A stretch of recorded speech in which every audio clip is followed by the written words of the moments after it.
Saludos cordiales, soy María Jacqueline Hernández, estudiante en la Universidad Bicentenaria de Aragua en la asignatura de Teoría y Política Fiscal, siendo mi facilitador el profesor Jorge Pérez. En esta oportunidad voy a conversar acerca de los efectos de la política fiscal. Para dar inicio, puedo comentar que la política fiscal, la voracidad fiscal, las correcciones monetarias y el endeudamiento internacional son conceptos relacionados con la gestión de las finanzas públicas y sus efectos sobre la economía. A continuación les explico brevemente cada uno de ellos y cómo se relacionan.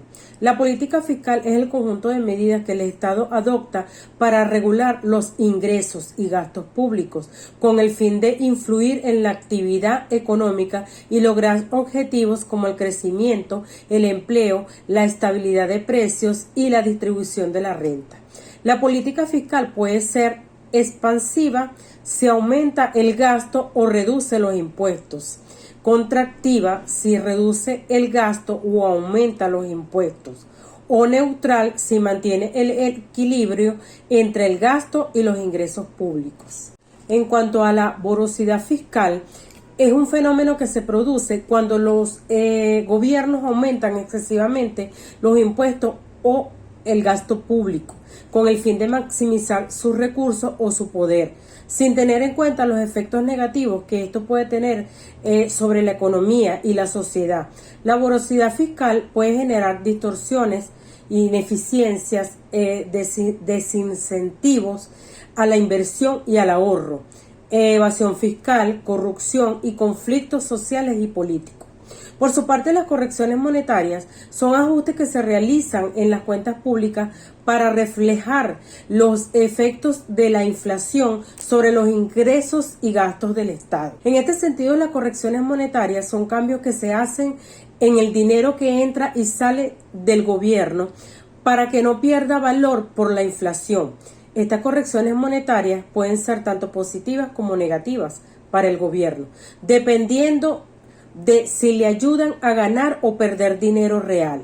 Es decir, las correcciones monetarias pueden afectar al déficit o superávit fiscal, al nivel de endeudamiento público y a la carga tributaria de los contribuyentes. En cuanto al endeudamiento internacional, este se refiere a la capacidad del país de obtener recursos financieros del exterior, ya sea del sector público o privado, para financiar sus necesidades de inversión, consumo o pago de obligaciones. El mismo puede ser una fuente de crecimiento y desarrollo si se utiliza de manera productiva y responsable, pero también puede generar problemas si se abusa o se gestiona inadecuadamente. La relación entre estos conceptos es compleja y depende de las circunstancias específicas de cada país.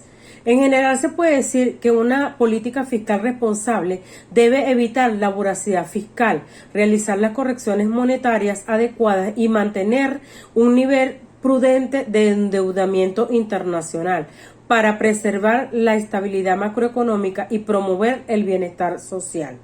Ahora bien, entre los principales efectos económicos de las políticas tributarias desarrolladas por los hacedores de política se resumen de la siguiente manera.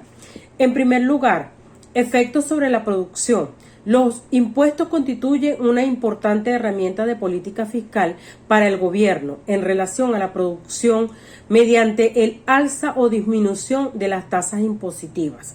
Es posible mantener la economía cerca de su nivel potencial de producción, impidiendo que ésta disminuya o aumente más allá de los niveles deseables. Es decir, el gobierno usa los impuestos para controlar la economía. Si la economía está muy activa, sube los impuestos para que se gaste menos y se produzca menos. Si la economía está muy lenta, baja los impuestos para que la gente gaste más y produzca más. Así el gobierno trata de mantener la economía en un nivel de equilibrio. En segundo lugar, estímulo o desestímulo a actividades. En el área de estimular o desestimular el desarrollo de ciertas actividades y zonas del país, el gobierno encuentra en los impuestos un instrumento el cual le permite atraer importantes cantidades de inversión privada a sectores de la economía que los requieren. De este modo, el establecimiento de las franquicias tributarias especiales o ventajosas, los cuales estarán dispuestos a aportar sus recursos a aquellas áreas que el Estado quiera beneficiar. El gobierno puede usar los impuestos para apoyar o desalentar ciertos negocios o lugares. Por ejemplo, puede dar beneficios o descuentos a los que invierten en lo que el gobierno quiere promover. Así el gobierno puede atraer más dinero privado a esas áreas. Seguidamente se producen efectos microeconómicos de la política fiscal como la redistribución del ingreso. Y finalmente el efecto ingreso, que va dirigido a la renta del contribuyente y aumentan la restricción de su presupuesto. A mayor renta, menor efecto detendrá la restricción sobre el ingreso de la persona. El impuesto también puede afectar la parte del ingreso destinado al ahorro. Para concluir, puedo mencionar que la política fiscal, la voracidad fiscal y las correcciones monetarias son conceptos relacionados con la gestión de las finanzas públicas e impactan la economía de un determinado país. He llegado al final de esta presentación, no sin antes dar gracias por su amable atención y su tiempo.